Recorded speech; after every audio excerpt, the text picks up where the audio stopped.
Stair parts can be confusing because they use a terminology most people aren't familiar with.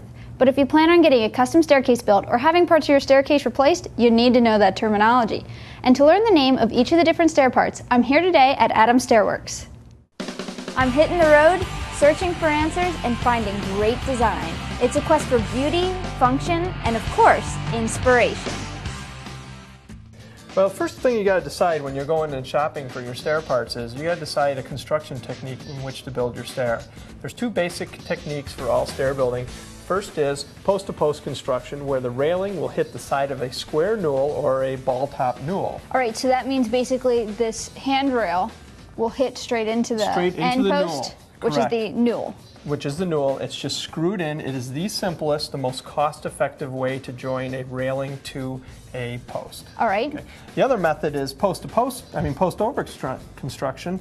That is where the railing goes over the post, okay, and you have extra fittings involved that sit on top of a pin top post. Okay, and you have to make connections to the handrail. This being a lot more costly because you have extra parts, you have the labor to put it together.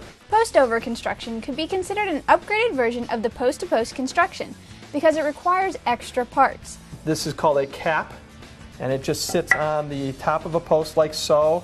It would be used in an instance where the post is an end post and there is no other rail going beyond. The rail would go to the side. If you had a volute, which looks like this. So that's a volute? This is a volute. All right. Okay. And it is made up of a piece of rail that's shaped like this, and it sits on the post like so. And there's spindles, of course, that go all around it. Other than those parts, post-over and post-to-post staircases have the same stair parts in common. And those parts could be considered the basic stair parts because they are found on all staircases. So let's go over the basics. This is a handrail, or what is this called? This is a handrail. The part you grip is actually called a handrail. All right. These are called balusters. These are balusters. Yeah, or spindles. Or spindles, okay. All right. And the whole component, including the newel post, is considered the balustrade. Some of the prettiest stair parts are the newel posts, which are the large main support posts of a staircase. Now, is the front post the same name as the middle post? This would be a landing post. All right. Okay. And the top post on the stair is called a starter post. So the starter post is at the top. The stair. All right. Right. Okay. And this would just be the number one post. All right. Okay. A lot of houses, like in this display here, this is kind of considered, we call it a focal point newel. Back at the turn of the century, you would walk into a grand entry in a house and you'd see this great big massive newel post, and then the rest of them were smaller newels. That's what we have here. We call it a focal point newel, and then as you can see here, the rest of them are smaller. Another basic stair part is an easement, which is used to transition the handrail between different pitch angles. A variation on an easement is a gooseneck. Okay, we have another fitting. It's called a gooseneck. This fitting is made up of an easement and a piece of straight rail. That is installed where there's a transition between different rail heights. As in this installation here, you'll see the gooseneck goes up, miters across, and hits that post at the same location as the other pitch rail comes into it. That fitting is called a gooseneck. Is this part of the balustrade? No, this is not part of the balustrade. So it's just this on up and down.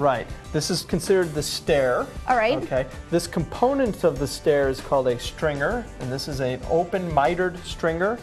This is a riser. The front face piece is the riser.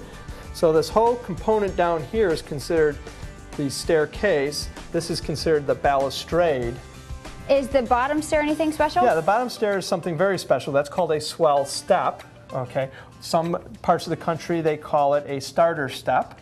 A lot of these terms are different due to different parts of the country that you go to. But it's either termed as a starter step or a swell step. On this staircase you have what I've always termed as a landing. Is that the correct term for it? That's correct. That is a landing. Also, landings on some staircases are required. If your staircase goes over 21 risers, in most municipalities you're required to put a landing at the midpoint of the stair, okay, for a resting position. For a resting position. Right. So you're supposed to get tired halfway up? You're supposed to get tired halfway up with the really tall stairs. Besides understanding the individual stair parts, knowing a little bit about how they are put together can be very helpful when shopping around. Both the balustrade and the stair can be assembled in different ways. For the handrail and other parts of the balustrade, the two main manufacturing methods are a double staple or a rail bolt. The rail bolt is much stronger than the staples, but this is naturally more cost effective. So Right. when you buy a ready-made part, you will see the staples, versus a custom part, you'll see the rail bolt. As for the stairs, the two primary construction methods are overlay or mortise and tenon construction. You should ask how your newel posts are fastened to your stair. If they're fastened and bolted to the stair, it's called overlay construction, and that method is the weakest method. Is that because the newel post can shake after time? The newel post can shake because the stair is installed totally and it's bolted to the exterior of the structure. Whereas mortise and tenon, the post is put in first and everything goes into it. You literally have to cut apart the stair to take that apart. That is the strongest method. Now that you know the basic stair parts and how they are assembled, you can confidently talk with your builder or stair maker about the quality and style of staircase you want.